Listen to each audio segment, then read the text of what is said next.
You are listening to the Why Smart Women podcast, the podcast that helps smart women work out why we repeatedly make the wrong decisions and how to make better ones. From relationships, career choices, finances, to faux fur jackets and kale smoothies. Every moment of every day, we're making decisions. Let's make them good ones. I'm your host, Annie McCubbin, and as a woman of a certain age, I've made my own share of really bad decisions. Not my husband. I don't mean him, though. I did go through some shockers to find him. And I wish this podcast had been around to save me from myself. This podcast will give you insights into the working of your own brain, which will blow your mind. I acknowledge the traditional owners of the land on which I'm recording, and you are listening on this day. Always was, always will be, Aboriginal land. So my guest today is Melanie Tracett-King, who is an Associate Professor of Biology at the Massasoit Community College, where she teaches a general education science course designed to equip students with empowering critical thinking, information literacy, and science literary skills. She's also very, very plugged in to the science skeptical community and does a lot of keynote speaking all over the world. And I'm thrilled that she's agreed to join me today. Good morning, Melanie Tracett-King. How are you this morning from very, very cold Tasmania? I'm doing awesome. It's great to see you. And it's not that cold. Yeah, that's because you're from the Midwest of America, right? I am. It actually is that cold because I heard that in Tasmania 2 days ago, up in Cradle Mountain, that all the water froze because it was minus 13.5. Okay, so the top of the mountain is kind of close to the cold I'm used to. But I'm in Hobart. I didn't even have a coat with. Oh, my God, you're so tough. Just for everybody listening today, two things. I am sick, but we'll get back to that in a minute because I'm so awesome. I'm still going to do the podcast. And secondly, Melanie Tracett-King and I met presenting at the Skeptics Conference last year in Melbourne. And it was an awesome experience meeting each other because we were both just amazing. So, Melanie, can you just tell us how you washed up at a Skeptics Conference? What is your background, please? Oh, okay. So that's a long story. I'm going to try to keep it short. Okay. My background is biology, specifically plant ecology. And in the United States, I teach at a college and I specialize in teaching non-science, general education science. So I created a course for our non-science majors that teaches skills, critical thinking, information literacy, and science literacy. In the process, I published an article about it in the Skeptical Inquirer, which is the major skeptic magazine in the United States. And that got me into the skeptic community in the States, and they have been so wonderful. I spoke at SciCon, the Committee for Skeptical Inquiries Conference, which is the biggest conference in the state. I know it. It's wonderful. Yeah, I'd love to go. I would love to go. Oh, my God. Go, go, go. It is the most amazing networking opportunity, and the people there are so wonderful, and you learn so much and meet so many people. Well, anyway, the rest is history. So then I was in Australia, New Zealand, speaking at the conferences there, and that's where I met you and David, and your presentation was so amazing. The way that you were able to communicate using your theater backgrounds. Thank you. Thank you. Well, so the whole skeptical thing, of course, I'm deeply, profoundly interested in why we have gone so appallingly towards believing in misinformation and disinformation, which is more deliberate, and what we can do about it. So the skeptical community in Australia is also, it's my happy place. I love going there because, everybody believes in COVID-19 just for starters, which is awesome. I get it, the whole skeptical thing. And of course, Melanie has a brilliant, what do you call it? It's your YouTube channel, isn't it? Thinking is Power. What is it? Explain it to me. Yeah, so after I created the course, I wanted my students to be able to have content to read, and there was not a book that I wanted them to buy. So I just thought I'd start writing for a website, and I called it Thinking is Power. Yep. We've all heard knowledge is power. Yep. Now, that's great, but there's too much to know. And exactly. We carry access to basically all of the world's information in our pockets, but also misinformation. question is, when we need reliable information, can we find it and use it to make better decisions? Yeah. So thinking is power. Yeah. So I have a website, and then I have a YouTube channel and social media platforms. I'm on Facebook and Instagram and TikTok and so on. All of those are at Thinking Powers. I would greatly appreciate the follow. But actually, I created it for my students primarily, but then I realized that people were actually interested in this content, and that is wonderful to hear. But the premise of what I try to do is it doesn't have to be, I'm not as theatrical as you. I'm not as creative as you. But I do use lots of jokes and colorful graphics, and I'm a big fan of Comic Sans. I just think that everybody can have fun while they're learning. I would disagree that you're not as creative, because I found your presentation extremely creative, and I find your approach creative. I find you accessible and highly relatable. And these things, as we know, most of the books, sort of behavioral science books, critical thinking books, are written by men, correct? Yeah. And they're dry. They're dry. It's why I wrote my books in the first place, because I thought we have got to try and inject some humor into this space, because nobody is listening. It astounded me, the lack of critical thinking in the community. And I do training with very, very senior people in the business world, and still the critical thinking understanding is really, really low. So I think you and I have got a big job to do. And please, everybody, follow Thinking is Power. It's at the end of the podcast, I'll put the link to it. It is really good. Every week I follow Melanie, and every week I learn something new. So please, please, please follow it.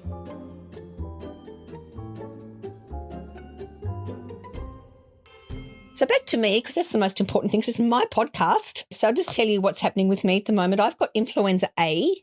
I'm an asthmatic. So I've had a major asthma flare-up, and I've got a secondary bacterial infection.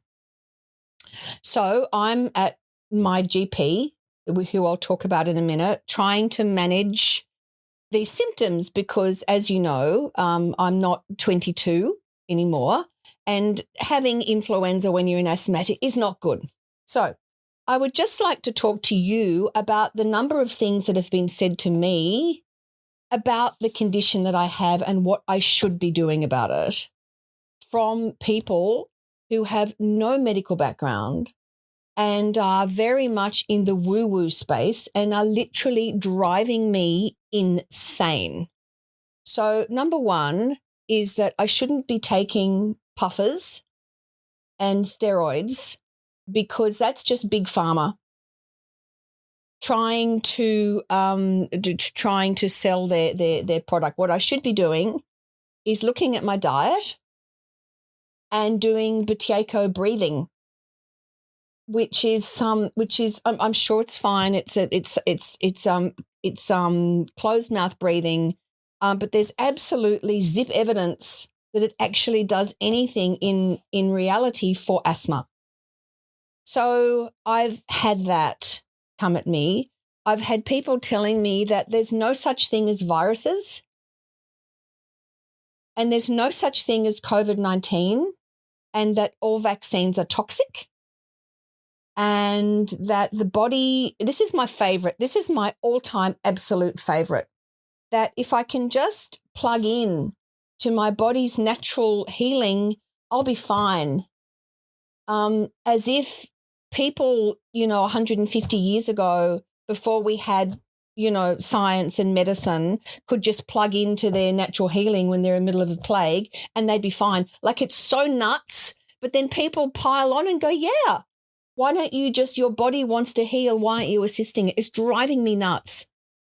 And I almost don't know I'm so frustrated by it that I end up sort of just getting furious and then going nowhere, which is really pointless too. Oh my goodness. There was a lot there. You've really got, with those comments online, I'm just curious. Yeah. There is a lot there. I know. For people that are listening, the most important thing is that we counter the argument from the wellness community. That's the most important thing I think that we can do, because the wellness community has simplistic, non-scientific, non-evidence-based ideas which are pushed out with a lot of pretty pictures of people, meditating and sitting next to lakes. And it sounds like if you follow their advice, then wellness and lack of illness can be yours. So I just want to counter that wellness profiling, because that's the thing that I think at the moment is the most dangerous.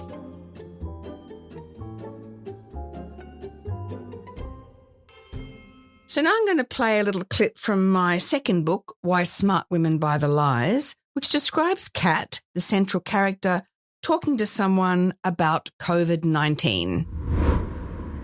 What happened to Alex's first wife, you say? She leans on the kitchen bench, pulls her hair into a ponytail and clips it. Oh, she caught COVID. It was the first wave. She didn't look all that sick, then suddenly just passed away. Terrible. She was 43 years old. No. Yes, Alec was devastated, as were the children. No. God. They were incredibly happy. Apparently she was lovely. It happened early in the pandemic. She was one of the first young ones to die. Oh, God. Yeah, she was terrified of them all getting it. She used to disinfect the groceries before they were allowed in the house. Fair enough. We didn't know then how it was transmitted. Well, she was an anxious person, quite fearful, before the pandemic. She must have been off the Richter once it hit. Don't think that helps. How do you mean? Well, I think your state of mind has something to do with it. It's not the whole story, obviously. Something to do with what? Something to do with whether you get sick or die from COVID. Huh? Obsessive worrying doesn't help anything. That's all I'm saying. Mr. Yee was the most optimistic person I've ever met. It took 11 days to kill him. I just think being negative and fearful doesn't help.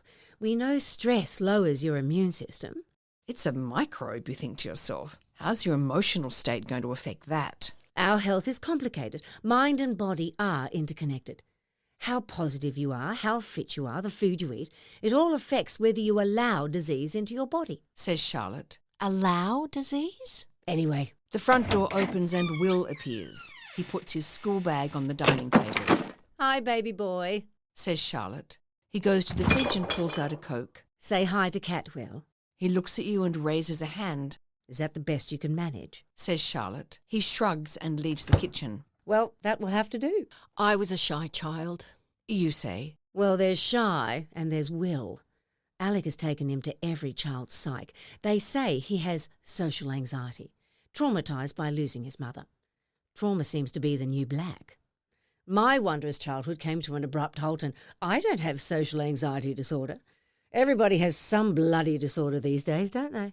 Well, I get a bit anxious. She makes a dismissive gesture with her hand. Well, you'd never know, so go you. You make a quick mental note to never share your anxious thoughts with Charlotte. This sets you on a labyrinthine quest through your friends and acquaintances to examine who you might have shared your anxieties with and who may be now sitting in judgment of you. Okay, hope you enjoyed that little clip. So now let's go back to my conversation with Melanie.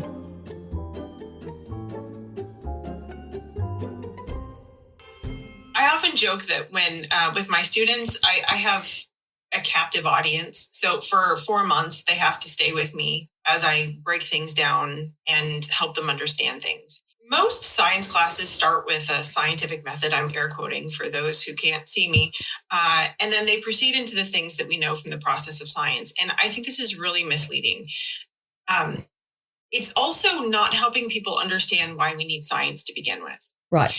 If I could just back up for a second, pseudoscience and science denial. So let's define those terms. Pseudoscience is a belief in something that is unscientific, either because it's not supported or it's been falsified or it's not even falsifiable. Pseudoscience versus science denial, which is a denial of well-supported science.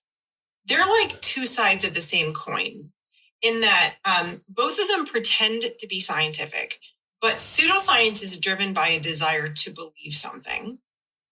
And science denial is driven by a desire to not believe something. Okay, so if I can just put in there that there was someone online that was saying that he had asthma and that his parents had spent thousands of dollars going to doctors to try and fix it. Now, this, to start off with, is a lie.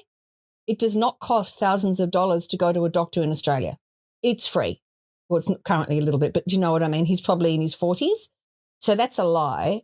And then the doctors ignored it and wouldn't look for root cause, which was diet, and didn't even look at his breathing and just tried to give him drugs. And then he found breathing, he found Buteyko breathing, and now he's fine. And then another woman was like, well, I did Chinese medicine in London and my asthma is cured. So everybody is cured.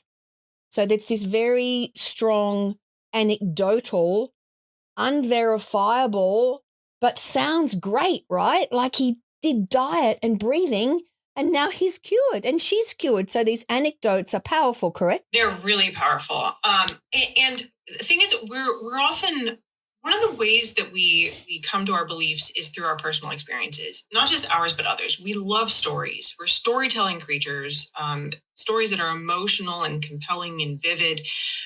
We tend to, it's much more interesting than data. Correct. The problem is our personal experiences can mislead us, and we need science because our personal experiences can fool us. Our biases, our worldviews, our emotions, our motivations, all of those can influence how we perceive the world. And when somebody tells us a compelling story that fits with those things, then we believe them. Now, the problem with anecdotes is that we can fool ourselves. I'm going to come back to that one in a second with asthma. We can fool ourselves. And also, anecdotes aren't controlled, and people can lie. Yes. It's an unfortunate truth. Sometimes they're misperceiving their own experiences. So if we want to give people the benefit of the doubt, maybe they actually did perceive something that they think, and they're sharing that in an attempt to be helpful. But sometimes they're just not telling the truth. Yeah. So we can't let an emotional story persuade us. There was a really interesting study done, and I will provide the link for you if you want to put it in the show notes. It was on asthma patients. And what they did was they gave asthma patients, so if I get this right, there was albuterol, which is an actual evidence-based treatment. There was sham acupuncture, a placebo, and something else. I'm forgetting the fourth. Honestly, it doesn't matter. Oh, so is that the experiment where you asked people afterwards how they were feeling and they all said they felt better? But when you tested their lung functioning, the only group that improved significantly was the evidence-based treatment.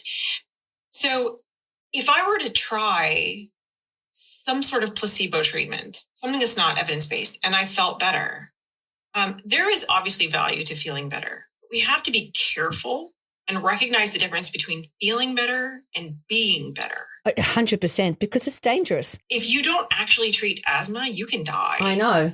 Right? And most of these alternative treatments are placebos. If they weren't placebos, they would be used in medicine. Yeah. So we need to be aware that there's a difference between feeling better and being better, and not be convinced by a story. But the pseudoscience and the science denial, back to that for a second, because what happens is pseudoscience is when we want to believe something. So let's say that I want to believe that some sort of natural treatment can make. Sure. Motivated reasoning, right? Yeah, because then what I end up doing is lowering my standard of evidence. Perfect. Or don't want to believe something. When I want to deny something, then I raise my standard of evidence impossibly high. Oh, can you please repeat that? Because that is just gold. Yeah, because they're often working at the same time. So germ theory denial versus some sort of pseudoscientific treatment. Right. If I don't want to believe in germs, then my standard of evidence is very, very high. And so I will deny scientific consensus. I'll pick fake experts. I'll cherry pick evidence. I'll appeal to conspiracy. All these medical doctors are conspiring. Versus then I have to fill that space with the pseudoscience, or sometimes it works conversely. I'm using pseudoscience, and so then I have to deny the relevant science. Got it. If I want to believe in something that's not evidence-based, pseudoscientific treatment, I lower my standard of evidence. So all of this is, though, because of motivated reasoning. You nailed it, right? It's motivated reasoning. So if we want to know if a treatment actually works, I tried it and felt better is not sufficient. Absolutely. We have to recognize that we're biased. We can fool ourselves. And so now let's design a study to actually test the treatment and accept the results and then make better decisions for our health. So I guess the people that are, I mean, because for my sins, I follow the conspiracy theories because I have to try and keep up with the latest. And of course, they're full of, it's interesting what you say about lying too, because they're just full of these narratives of the vaccine injured. They're full of them. And there's something in Australia, it's hilarious, but not, called the Forest of the Fallen. So it's like, and these weird conspiracy theorists, they wander around with these sort of crosses, and then they hold a little rally in a park and they put crosses in the ground for the people that have died and that are vaccine injured. And then they have a sign and they walk around with signs saying, this is the Forest of the Fallen. So they're literally just making stuff up. They're highly motivated to hold the notion, because as we know, I mean, conspiracy theories, they're fascinating, but then they get to belong to something, right? They get to belong to a group of people who know the truth, whereas you, with your science background, don't. You don't know. Apparently you don't know anything. You're just lying. I watched the comments on Thinking is Power. It's astonishing. And from men do not like the fact that you have amazing credentials, that you're smart, that you've created this amazing website, and also that you're pretty. I think they don't like that. You know, the comments that you see are the ones that survive. No. Oh my gosh, there are so many. I have a couple of moderators who help me, and they are hiding and blocking people. And it's honestly, I trigger men. I know you do. Melanie, in case people aren't watching, Melanie is pretty and blonde, and that's a sin. You can't be pretty, blonde, and smart. It's not right. Right? Yes. A woman who dares to have an opinion on social media. How dare you? How absolutely dare you have an opinion over men that know nothing? So I'm sorry I've interrupted you. Please go back to you were taking some notes. So we've talked about pseudoscience and science denialism. Because, okay, if we back up a bit, you're mentioning motivated reasoning. Yeah. The question is, what is motivating it? Good point. So when I teach my students, there's a great analogy called the elephant and the rider. And you've heard me talk about this. So the elephant and the rider is kind of like Daniel Kahneman's System 1, System 2. Yep. This is Jonathan Haidt's version, and I find it much more relatable. So it's another version of thinking fast and slow, right? Exactly. Yeah. So imagine you have an elephant and a rider on top of the elephant in your brain. Yeah. The elephant, the rider is the part of your brain that you think of as you. It's the part that is capable of thinking critically, that is capable of higher order thought. But the rider sits on top of an elephant, and the elephant is big and strong and difficult to control. The elephant is motivated by its emotions and identity needs and biases. This is where our cognitive biases and heuristics come into play. So is it sort of prefrontal cortex stuff? Is that right? Yeah. And limbic system? Essentially, yes. Mm-hmm. So then what happens is we think that when we've come to a conclusion, it's because our prefrontal cortex or our rider has evaluated the evidence in a logical manner and come to this conclusion. And of course I'm right, because, I'm smart and I followed the evidence. But actually what's happened is a lot of the time, the elephant has jumped to a conclusion based on its social group. So its tribal needs, its identity needs, worldview bias, emotions. And then it suggests something to the rider. And instead of correcting the elephant and thinking through it, the elephant is difficult to control. So the rider goes, yeah, that sounds about right. Here are all the reasons why my elephant is right. So instead of actually using its ability to think critically through something, It post-rationalizes. So when we're talking to someone, it's important to understand this in ourselves. Yeah, of course. Talking to someone else, we're not talking to their writer. We're talking to their elephant. So their elephant is motivating their thinking in some way. What are the reasons? What are the underlying motivations for why they've jumped to these conclusions? And oftentimes, especially when it comes to the wellness community and the conspiratorial community, it is identity needs, a need to feel special, a need to be a part of a community. It is really hard to disagree with our community. Agreed. All these natural cures can cure everything, and medical doctors and big pharma are all evil, and there's a conspiracy. That narrative is really enticing, and it can become part of these needs that we have that then motivate our thinking, so that when we then deny germs and deny the efficacy of vaccines and say that, well, what are you doing? You don't need a vaccine or asthma treatment. You just need to think better thoughts and use this natural treatment. That is their elephant suggesting something to their writer, and their writer coming up with justifications. And I say that because when we talk to other people, we need to recognize what their elephant is up to and avoid the tendency to go after that argument at the critical thinking level, at Right. all the reasons, Right. because their elephant, is just going to be able to come up with more justifications. There's that David and I often talk about identity protective cognition, which is just, I just want to belong. I just want to belong to my group, and it is dangerous for me to actually think differently, because then I'm going to be expelled from my tribe. We know we're tribal, right? We know we're tribal, and it's very important to feel part of something. Because this is what I often find is these outlying doctors. So outlying, and it can be in climate change, and it can definitely be in the whole wellness sphere, is that you'll have an outlying doctor, and they're degreed in something, probably not.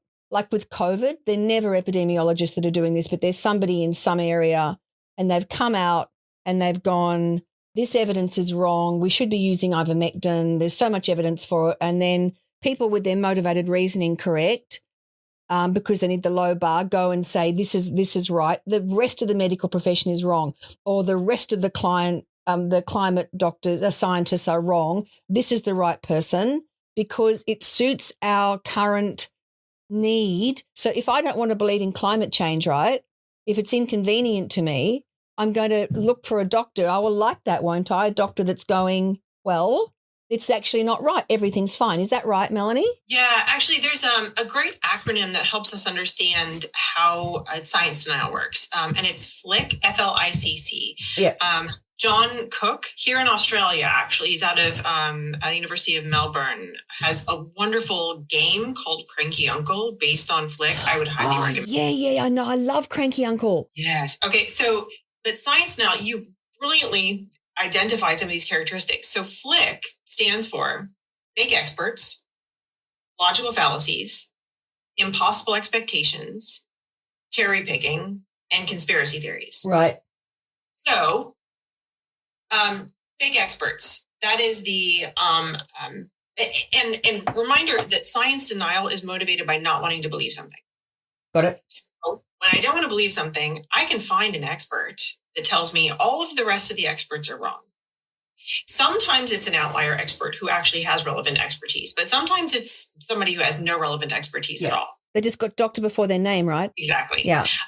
So fake experts. And one of the important things about science, so I'm not a medical expert. My background is in ecology, and I focus now on thinking and on general education science. There's a concept called competent outsider, which is when we're talking about understanding science, we need to realize that we cannot have expertise in every single area. Correct. The goal is to be a competent outsider. So to understand how that community produces knowledge and why it's reliable and how to find it if I need it. Yeah, good, great.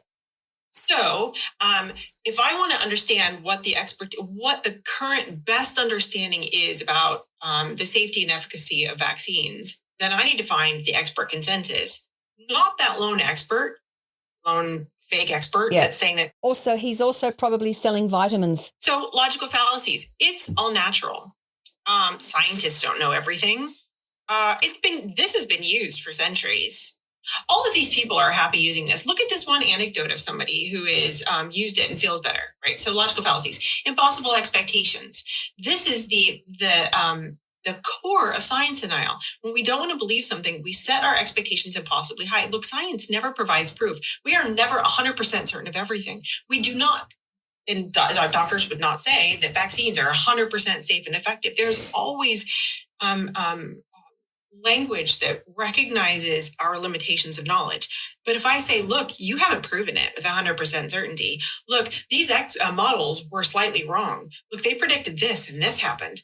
It's a way for me to discount everything else. So thanks so much for listening to part 1 of my interview with Melanie Tracett-King. Part 2 will be coming up very soon, so stay tuned.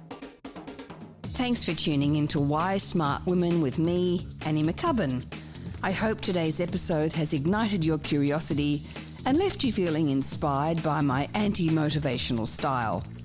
Join me next time as we continue to unravel the fascinating layers of our brains and develop ways to sort out the fact from the fiction and the over 6,000 thoughts we have in the course of every day. Remember, intelligence isn't enough. You can be as smart as paint, but it's not just about what you know, it's about how you think. And in all this talk of whether or not you can trust your gut, if you ever feel unsafe, whether it's in the street, at work, in a car park, in a bar, or in your own home, please respect that gut feeling. Staying safe needs to be our primary objective. We can build better lives, but we have to stay safe to do that. And don't forget to subscribe, rate and review the podcast and share it with your fellow smart women and allies. Together, we're hopefully reshaping the narrative around women and making better decisions. So until next time, stay sharp, stay savvy, and keep your critical thinking hat shiny. This is Annie McCubbin signing off from Why Smart Women. See you later. This episode was produced by Harrison Hess. It was executive produced and written by me, Annie McCubbin. The excerpt from the audiobook of Why Smart Women Buy the Lies was read by Georgie Parker, Odile Leclasio, and myself, Annie McCubbin.